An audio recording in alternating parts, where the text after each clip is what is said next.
Charlotte's Web by E.B. White. Chapter 13. Good Progress. Far into the night, while the other creatures slept, Charlotte worked on her web. First, she ripped out a few of the orb lines near the center. She left the radial lines alone, as they were needed for support. As she worked, her 8 legs were a great help to her. So were her teeth. She loved to weave, and she was an expert at it. When she was finished ripping things out, her web looked something like this. A spider can produce several kinds of thread. She uses a dry, tough thread for foundation lines, and she uses a sticky thread for snare lines, the ones that catch and hold insects. Charlotte decided to use her dry thread for writing the new message. If I write the word terrific with sticky thread, she thought, every bug that comes along will get stuck in it and spoil the effect. Now let's see. The first letter is T. Charlotte climbed to a point at the top left-hand side of the web. Swinging her spinnerets into position, she attached her thread and then dropped down. As she dropped, her spinning tubes went into action, and she let out thread. At the bottom, she attached the thread. This formed the upright part of the letter T. Charlotte was not satisfied, however. She climbed up and made another attachment, right next to the first. Then she carried the line down, so that she had a double line instead of a single line. It will show up better if I make the whole thing with double lines.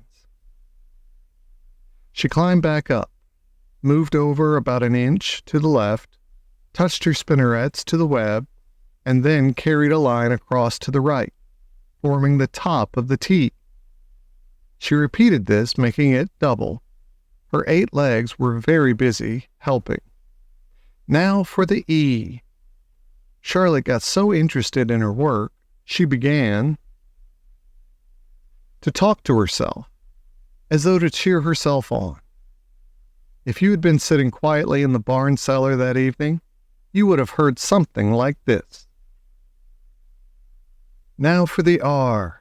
Up we go, attach, descend, pay out line, whoa, attach, good, up you go, repeat, attach, descend, pay out line, whoa girl, steady now, attach, climb, attach, over to the right, pay out line, attach, now right and down and swing that loop and around and around. Now into the left, attach, climb, repeat. Okay. Easy. Keep those lines together. Now, then out and down for the leg of the R. Pay out line. Whoa. Attach, ascend, repeat. Good girl. And so, talking to herself, the spider worked at her difficult task. When it was completed, she felt hungry. She ate a small bug that she had been saving. Then she slept. Next morning, Wilbur arose and stood beneath the web. He breathed the morning air into his lungs. Drops of dew, catching the sun, made the web stand out clearly. When Lurvy arrived with breakfast, there was the handsome pig, and over him, woven neatly in block letters, was the word terrific. Another miracle. Lurvy rushed and called Mr. Zuckerman. Mr. Zuckerman rushed and called Mrs. Zuckerman. Mrs. Zuckerman ran to the phone and called the Arables. The Arables climbed into their truck and hurried over. Everybody stood at the pig pen and stared at the web and read the word over and over, while Wilbur, who really felt terrific, stood quietly swelling out his chest and swinging his snout from side to side. "Terrific," breathed Zuckerman in a joyful admiration. "Edith, you better phone the reporter on the Weekly Chronicle and tell him what has happened. He will want to know about this. You may want to bring a photographer. There isn't a pig in the whole state that is as terrific as our pig." The news spread. People who had journeyed to see Wilbur when he was some pig came back again to see him now that what he was terrific.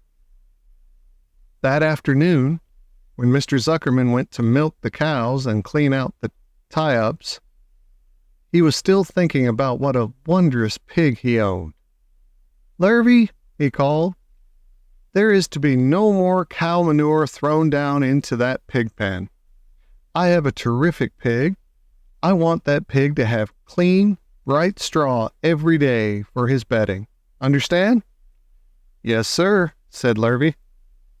"Furthermore," said Mr. Zuckerman, "I want you to start building a crate for Wilbur. I've decided to take the pig to the county fair on September 6th. Make the crate large and paint it green with gold letters." "What will the letters say?" asked Lurvy. "They should say Zuckerman's famous pig." Lurvy picked up a pitchfork and walked away to get some clean straw. Having such an important pig was going to mean plenty of extra work. He could see that.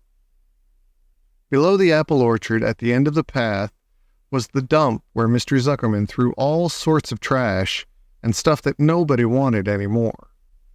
Here, in a small clearing hidden by young alders and wild raspberry bushes, was an astonishing pile of old bottles and empty tin cans, and dirty rags and bits of metal, and broken bottles and broken hinges and broken springs, and dead batteries, and last month's magazines, and old discarded dish mops, and tattered overalls, and rusty spikes, and leaky pails, and forgotten stoppers, and useless junk of all kinds, including a wrong-size crank for a broken ice cream freezer. Templeton knew the dump and liked it. There were good hiding places there, excellent cover for a rat, and there was usually a tin can with food still clinging to the inside. Templeton was down there now, rummaging around. When he returned to the barn, he carried in his mouth an advertisement he had torn from a crumpled magazine. "How's this?" he asked, showing the ad to Charlotte. "It says crunchy. Crunchy would be a good word to write in your web." "Just the wrong idea," replied Charlotte. "Couldn't be worse. We don't want Zuckerman to think Wilbur is crunchy. He might start thinking about crisp, crunchy bacon and tasty ham. That would put ideas into his head. We must advertise Wilbur's noble qualities, not his tastiness. Go get another word, please, Templeton." The rat looked disgusted, but he sneaked away to the dump and was back in a while with a strip of cotton cloth. "How's this?" he asked. "It's a label off an old shirt." Charlotte examined the label. It said, "Pre-shrunk." "I'm sorry, Templeton," she said, "but pre-shrunk is out of the question. We want Zuckerman to think Wilbur is nicely filled out, not all shrunk up. I'll have to ask you to try again." "What do you think I am, a messenger boy?" grumbled the rat. "I'm not going to spend all my time chasing down to the dump after advertising material." "Just once more, please," said Charlotte. "I'll tell you what I'll do," said Templeton. "I know where there's a package of soap flakes in the woodshed. It has writing on it. I'll bring you a piece of the package." He climbed the rope that hung on the wall and disappeared through a hole in the ceiling. When he came back, he had a strip of blue and white cardboard in his teeth. "There," he said triumphantly. "How's that?" Charlotte read the words, "With new radiant action." "What does it mean?" asked Charlotte, who had never used any soap flakes in her life. "How should I know?" said Templeton. You asked for words and I brought them. I suppose the next thing you'll want me to fetch is a dictionary." Together they studied the soap ad. "With new radiant action," repeated Charlotte slowly. "Wilbur," she called. Wilbur, who was asleep in the straw, jumped up. "Run around," commanded Charlotte. "I want to see you in action, to see if you are radiant." Wilbur raced to the end of his yard. "Now back again, faster," said Charlotte. Wilbur galloped back. His skin shone. His tail had a fine, tight curl in it. "Jump into the air," cried Charlotte. Wilbur jumped as high as he could. "Keep your knees straight and touch the ground with your ears," called Charlotte. Wilbur obeyed. "Do a backflip with a half twist in it," cried Charlotte. Wilbur went over backwards, writhing and twisting as he went. "Okay, Wilbur," said Charlotte. "You can go back to sleep." "Okay, Templeton, the soap ad will do, I guess. I'm not sure Wilbur's action is exactly radiant, but it's interesting." "Actually," said Wilbur, "I feel radiant." "Do you?" said Charlotte, looking at him with affection. "Well, you're a good little pig, and radiant you shall be. I'm in this thing pretty deep now. I might as well go the limit." Tired from his romp, Wilbur lay down in the clean straw. He closed his eyes. The straw seemed scratchy, not as comfortable as the cow manure, which was always delightfully soft to lie in. So he pushed the straw to one side and stretched out in the manure. Wilbur sighed. It had been a busy day, his first day of being terrific. Dozens of people had visited his yard during the afternoon, and he had had to stand and pose, looking as terrific as he could. Now he was tired. Fern had arrived and seated herself quietly on her stool in the corner. "Tell me a story, Charlotte," said Wilbur as he lay waiting for sleep to come. "Tell me a story." So Charlotte, although she too was tired, did what Wilbur wanted. "Once upon a time," she began, "I had a beautiful cousin who managed to build her web across a small stream. One day a tiny fish leaped into the air and got tangled in the web.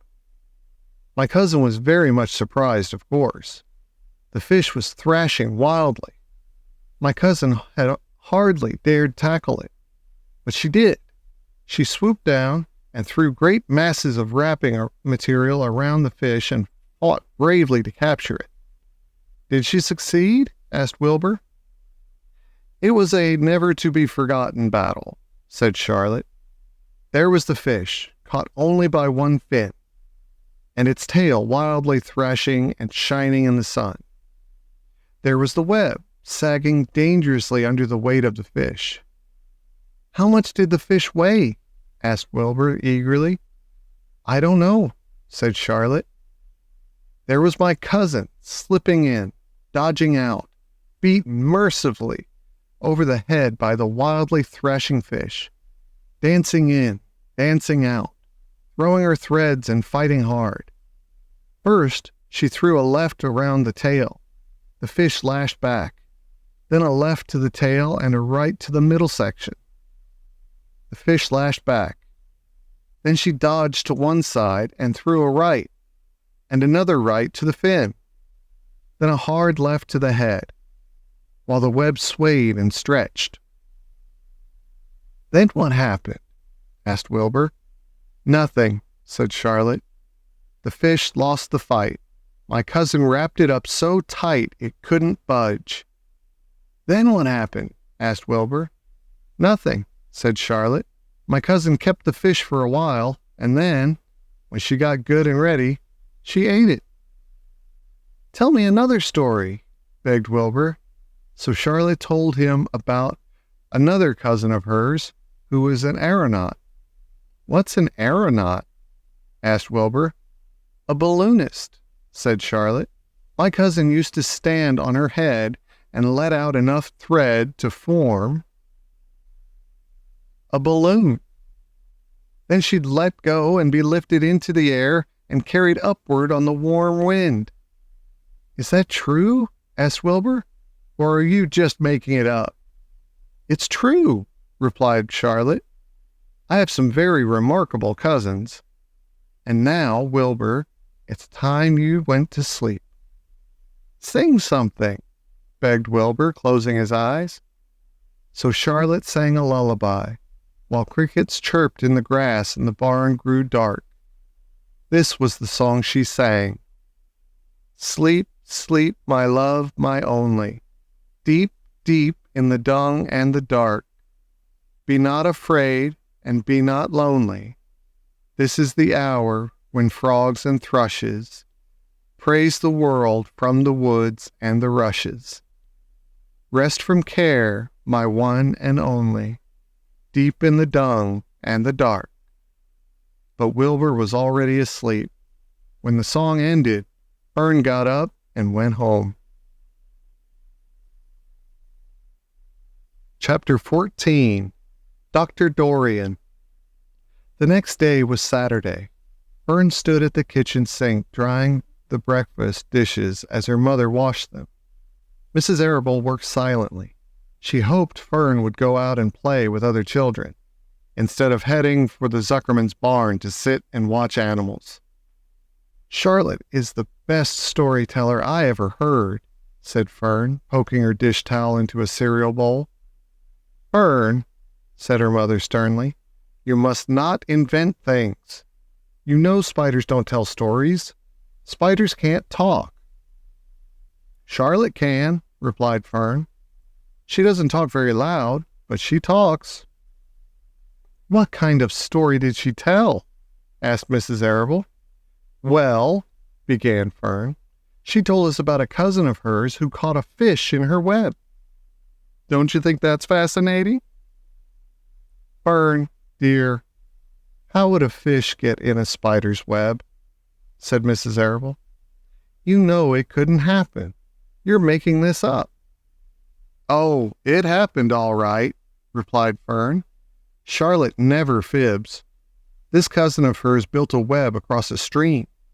One day she was hanging around on the web, and a tiny fish leaped into the air and got tangled in the web. The fish was caught by one fin, Mother. Its tail was wildly thrashing and shining in the sun. Can't you just see the web, sagging dangerously under the weight of the fish? Charlotte's cousin kept slipping in, dodging out, and she was beaten mercilessly over the head by the wildly thrashing fish. Dancing in, dancing out, throwing. Fern, snapped her mother. Stop it. Stop inventing these wild tales. I'm not inventing, said Fern. I'm just telling you the facts. What finally happened? Asked her mother, whose curiosity began to get the better of her. Charlotte's cousin won. She wrapped the fish up, then she ate him when she got good and ready. Spiders have to eat, same as the rest of us. Yes, I suppose they do, said Mrs. Arable vaguely. Charlotte has another cousin who is a balloonist. She stands on her head, lets out a lot of line, and is carried aloft on the wind. Mother, wouldn't you simply love to do that? Yes, I would, come to think of it, replied Mrs. Arable. But Fern, darling, I wish you would play outdoors today instead of going to Uncle Homer's barn. Find some of your playmates and do something nice outdoors. You're spending too much time in that barn. It isn't good for you to be alone so much. Alone? Said Fern. Alone? My best friends are in the barn cellar. It is a very sociable place, not at all lonely. Fern disappeared after a while, walking down the road toward Zuckerman's. Her mother dusted the sitting room. As she worked, she kept thinking about Fern. It didn't seem natural for a little girl to be so interested in animals. Finally, Mrs. Arable made up her mind she would pay a call on old Dr. Dorian and ask his advice. She got in the car and drove to his office in the village. Dr. Dorian had a thick beard. He was glad to see Mrs. Arable and gave her a comfortable chair. "It's about Fern," she explained. "Fern spends entirely too much time in the Zuckerman's barn. It doesn't seem normal. She sits on a milk stool in a corner of the barn cellar, near the pig pen, and watches animals, hour after hour. She just sits and listens." Dr. Dorian leaned back and closed his eyes. "How enchanting," he said. "It must be real nice and quiet down there. Homer has some sheep, hasn't he?" "Yes," said Mrs. Arable. "But it all started with that pig we let Fern raise on a bottle. She calls him Wilbur. Homer bought the pig, and ever since it left our place, Fern has been going to her uncle's to be near it." "I've been hearing things about that pig," said Dr. Dorian, opening his eyes. "They say he's quite a pig." "Have you heard about the words that appeared in the spider's web?" asked Mrs. Arable nervously. "Yes," replied the doctor. "Well, do you understand it?" asked Mrs. Arable. "Understand what?" "Do you understand how there could be any writing in a spider's web?" "Oh, no," said Dr. Dorian. "I don't understand it. But for that matter, I don't understand how a spider learned to spin a web in the first place. When the words appeared, everyone said they were a miracle, but nobody pointed out that the web itself is a miracle." "What's miraculous about a spider's web?" said Mrs. Arable. "I don't see why you say a web is a miracle. It's just a web." "Ever try to spin one?" asked Dr. Dorian. Mrs. Arable shifted uneasily in her chair. "No," she replied. "But I can crochet a doily and I can knit a sock." "Sure," said the doctor, "but somebody taught you, didn't they?" "My mother taught me." "Well, who taught a spider?" "A spider knows how to spin a web without any instructions from anybody. Don't you regard that as a miracle?" "I suppose so," said Mrs. Arable. "I never looked at it that way before. Still, I don't understand how those words got into the web. I don't understand it, and I don't like what I can't understand." "None of us do," said Dr. Dorian, sighing. "I'm a doctor. Doctors are supposed to understand everything. But I don't understand everything, and I don't intend to let it worry me." Mrs. Arable fidgeted. "Fern says the animals talk to each other. Dr. Dorian, do you believe animals talk?" "I never heard one say anything," he replied. "But that proves nothing. It is quite possible that an animal has spoken civilly to me and that I didn't catch the remark because I wasn't paying attention. Children pay better attention than grown-ups. If Fern says that the animals in Zuckerman's barn talk, I'm quite ready to believe her. Perhaps if people talked less, animals would talk more. People are incessant talkers. I can give you my word on that." "Well, I feel better about Fern," said Mrs. Arable. "You don't think I need worry about her?" "Does she look well?" asked the doctor. "Oh, yes." "Appetite good?" "Oh, yes, she's always hungry." "Sleep well at night?" "Oh, yes." "Then don't worry," said the doctor. "Do you think she'll ever start thinking about something besides pigs and sheep and geese and spiders?" "How old is Fern?" "She's 8. "Well," said Dr. Dorian, "I think she'll always love animals. But I doubt that she spends her entire life in Homer Zuckerman's barn cellar. How about boys? Does she know any boys?" "She knows Henry Fussy," said Mrs. Arable brightly. Dr. Dorian closed his eyes again and went into deep thought. "Henry Fussy," he mumbled. Remarkable. Well, I don't think you have anything to worry about. Let Fern associate with her friends in the barn if she wants to. I would say, offhand, that spiders and pigs were fully as interesting as Henry Fussy. Yet I predict that the day will come when even Henry will drop some chance remark that catches Fern's attention. It's amazing how children change from year to year. "How's Avery?" he asked, opening his eyes wide. "Oh, Avery?" chuckled Mrs. Arable. "Avery is always fine. Of course, he gets into poison ivy and gets stung by wasps and bees and brings frogs and snakes home and breaks everything he lays his hands on. He's fine." "Good," said the doctor. Mrs. Arable said goodbye and thanked Dr. Dorian very much for his advice. She felt greatly relieved